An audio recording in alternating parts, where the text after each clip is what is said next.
හරි. ඉතින් මම අද ඔයත් එක්ක බෙදා ගන්න යන්නේ කොහොමද මට හම්බ වෙන ඉන්කම් එක මම මැනේජ් කරගන්නේ කියලා. මට හම්බ වෙන ඉන්කම් එක මම කොටස් කීයකට බෙදා ගන්නවද? ඒකෙන් මම කොටස් කීයක් ඉතුරු කරනවද? කොටස් කොහොමද ඒක වෙන්නේ කියලා පොඩි අයිඩියා එකක් දෙන්න.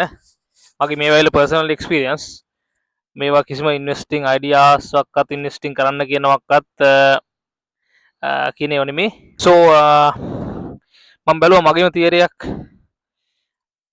මම කරා ඒක මම පහුගිය මාස 6ක 8ක කාල සීමාව මේ තියරිය අනුගමනය කරා.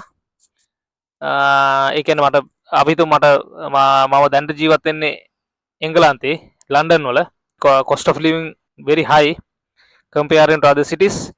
so මම try කරා මම මේට ආවේ 2023 ඉතින් මම try කරා මට මාසෙට පවුන් 2000ක් හම්බ වෙනවා නම් 2000 pounds මට හම්බ වෙනවා නම් මම try කරා එක එක විදියට savings කරන්න ආව දවස්වල ඉඳන් එමක ඉතුරු වෙන්නේම නැහැ. මාස අන්තිම බලද්දී 4න් එකක්වත් ඉතුරු වෙන්නේ නැහැ. ඉතින් මම බැලුවා මට හම්බ වෙන්න මම මේක බෙදාගත්ත කොටස් දෙකකට 70-30. මොකද අපි හම්බ කරන එකකින් අපි මහා මහන්සිලා වැඩ කරලා අපි හම්බ කරනවා. ඒ හම්බ කරන එකකින් අපි හොඳට කාලා බීලා පොඩි ජොඩියකුත් දාලා ඉන්න ඕනේ. නැත්තම් අන්තිමට කාලත් නැහැ බීලත් නැහැ අපතේ වගේ ඉඳලා ඉන්නේ. ඉන්වෙස්ටිං එකේ ගිහිල්ලා දිනවා අන්තිමට පොතේ සේවිංස් account එකේ හරි FD වල හරි ෂෙයා මාකට් එකේ හරි ක්‍රිප්ටෝ වල හරි මොන හරි සල්ලි ටිකක් තියෙයි. ඊළාට අන්තිමට ඒව යූස් කරන්න කාලේ නකොට Tamanට යූස් කරන්න හැකියාවක් නැහැ. දන්නවනේ ඉතින් ලෙඩ හැදිලා සුගර් හොඳ නැහැ කියයි කොලෙස්ටරෝල් කියයි එක නොයෙකුත් ලෙඩ જાති කියයි. ඉතින් ඊට වඩා හොඳයි අපි මේ හම්බ කරන වගේ කාලත් ඉන්න ඕනේ. හොඳට කාලෙ බිල එන්ජොයි කරලා ඉන්න ඕනේ. ඉතින් ඒකට මම 70% අයින් කරා. දැන් 2000 නම් 1400 මම කෙලින්ම වියදම් කරනවා. රයිට්. ඒ වියදම් කරන්න කියලා මම ඒක වෙන් කරලා තියනවා. ඒතකොට 30% තියෙනවනේ. 30% මම කෙලින්ම මගේ දානවා වෙනම account එකට. මේකට accounts දෙකක් තියාගත්තා නම් හරි. නැත්තම් හොඳම account එක තමයි bank account එකේ දාලා දැම්මත් මේ තියෙන apps වලින් ටක් ගාලා phone එකට ගිය ගමන් තප්පරෙන් දෙකෙන් සල්ලි ටික transfer කරගන්න පුළුවන්. ඕන එකට online purchasing ද ඕන දෙයක් කරන්න පුළුවන්. සල්ලි මේ earn කරනට වැඩිය expense කරන්න මාරම easy. so ඉතින් bank account එකකට දාලා bank account එකට දාලා තියාගන්නවට වැඩිය හොඳයි. ඔයා ඇමරිකල්ල ඉන්නවා නම් කෙලිම wife ට දෙන්න ඒක bank එකට වැඩිය safety. හැබැයි ඉන්ට්‍රස්ට් එකක් හම්බ වෙන්නේ නැහැ. සමහරට අපි 1000 දුන්නොත් 800 වගේ තමයි මාසෙකින් ගන්නත් පුළුවන්. මේකුත් තියෙනවා. ඒකත් පොඩක් පරිස්සමෙන්. රයිට්. ඉතින් මේ 70 එකේදී මම කරේ දැන් මම අපි එළියට ගියාම කබා ඉස්කෝලේට උදේට දාන්න ගියාට පස්සේ ගෙදරට ඇවිදන් එනවා නම් විනාඩි 10න් 15න් එන්න පුළුවන්. ඔය එන අතරතුර ඉතින් සුපර් මාකට්ස් තියෙනවා, LD තියෙනවා, MNS තියෙනවා, ටෙස්කෝ තියෙනවා. ඕකට ගියාම ඉතින් නොයෙකුත් ජාති තියෙනවා. ඩ්‍රින්ක්ස් කියන්නේ සොෆ්ට් ඩ්‍රින්ක්ස් තියෙනවා, පොඩි ස්වීට්ස් කෑම තියෙනවා. ඉතින් ඕවා ගන්න ඕවා කනවා.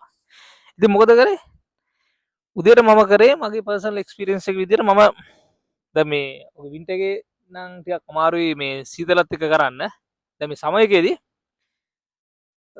මම ඉස්කෝලේ බබාවත් යනවා ෆුට් සයිකල් එයාටත් හොඳ එක්සයිස් එකට මාත් ජොගින් එක යන්නේ. ගිහිල්ලා ආව ඉස්කෝලේට දාලා මම ඒ එක ගැම්මෙම එනවා ඉස්කෝලෙන් ගෙදරට එනවා ඒ ගැම්මෙම. එතකොට අනවශ්‍ය විදිහට පර්චේස් කරනවා ටිකට අඩු කරා. මම අඩු වුණා. මම මේක එක්ස්පීරියන්ස් කරා මාස දැන් මේ සමයක මාස 3ක් වගේම මම එක්ස්පීරියන්ස් කරා. මට ඒකෙන් ඇත්තටම අනවශ්‍ය වියදම් කියලා ඒ කියන්නේ අපි එළියට ගිහිල්ලා ෆැමිලි එකත් එක්ක එන්ජොයි කරලා කාලා බීලා ඒ වියදම් කරනම නෙමෙයි ඒවට ඇරෙන්න අපි තනියෙන් මොන හරි දැක්කම ගිහිල්ලා කනවා මගදී මොන හරි ඩ්‍රින්ක් එකක් බොනවා සොෆ්ට් ඩ්‍රින්ක්ස් ඒවා ඇත්තට හොඳත් නෑ. ඉතින් සුගර් තියෙන්නේ ගොඩක් ඒවා ෆෘට් ජූස් කියයි ඒකේ ස්වීට්ස් කෑම. ඉතින් ඒකෙන් මට සාමාන්‍යයෙන් මාසෙට මං බැලුවා ඇවරේජ් 120-150 වගේ මට මාසෙට මේ සේවිංස් එකක් විතර වෙලා දිනවා. මේක මම මේ ගාන කියන්නේ උදේ සහ හවස දෙකම. ඒක මම බබා උදේට ඉස්කෝලේ දානකොට සහ හවස බබාව ඉස්කෝලෙන් ගන්න යනකොට ඒ ජර්නි දෙකේදීම මං ඉතුරු කරගත්ත ගාන තමයි මේක කිව්වේ. ඉතින් ඒ වගේ ගාන මට ඉතුරු කරගන්න පුළුවන් වුණා.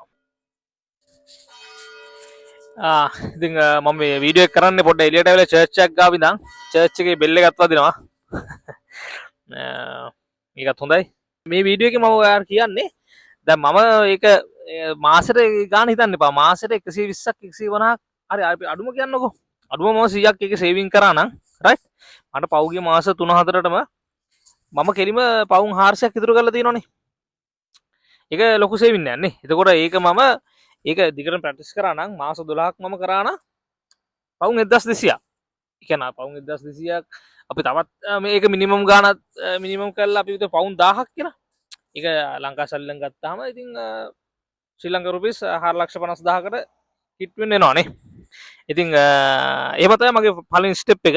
මම ඉතින් අද ඔයාලට මම කිව්වේ මගේ පළවෙනි ස්ටෙප් එක කොහොමද මම සේවිංග්ස් ඒ කියන්නේ ඔය කියන තියරිස් 55 5 10 6 buckets එක එක පොත්වල තියෙන තියරිස් කියන වෙනුවට ඒවා මම ඒවා පස්සේ යනවා වෙනුවට මගේම තියරියක් මටම ඇබ්සෝබ් කරගෙන මම ප්‍රැක්ටිස් කරලා මම වෙනකොට මම හදාගත්ත ස්මෝල් ෆන්ඩ් එකක්. ඒ කියන්නේ මම වෙනකොට මම වෙනම අර මාසෙ මං වයිෆ්ට දීලා අයින් කරන ගානට අමතරව මම මාසෙකට පවුම් 100ක් 150ක් අතර ගානක් මම සේවින් කරගන්නවා අර විදිහ අමතර වියදම් වලින්.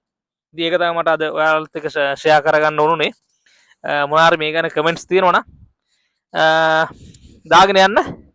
ටක් ටක් ටක් පහලින් දාගෙන යන්න. එහෙනම් thank you. නැවත හම්බෙමු.